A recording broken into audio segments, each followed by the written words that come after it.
ছয়টি শক্তিশালী দোয়া। এই দোয়াগুলো প্রতিটি ভালো এবং খারাপ সময়ে আপনার কাজে আসবে। ১.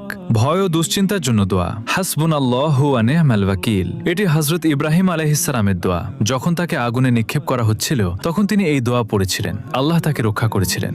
২. শক্তির জন্য দোয়া। লা ইলাহা ইল্লা আনতা সুবহানাক ইন্নী কুনতু মিনাজ জালিমিন। যখনই আপনি কোনো বিপদে পড়বেন এই দোয়া আপনাকে অন্ধকার থেকে আলোয় নিয়ে আসতে পারে। ৩. জ্ঞান বৃদ্ধির জন্য দোয়া। রব্বি জিদনি ইলমা। ৪. যে কোনো কিছু পাওয়ার দোয়া। রব্বি ইন্নী লিমা আনজালতা ইলাইয়া মিন খায়রিন ফাকির। এটি হযরত মুসা আলাইহিস সালামের দোয়া। যখন তিনি একা ও বিপদে ছিলেন তখন এই দোয়া করেছিলেন, আল্লাহ তার জন্য পথ খুলে দিয়েছিলেন। ৫. বরকত ও রিজিকের জন্য দোয়া। আল্লাহুম্মা বারিক লানা।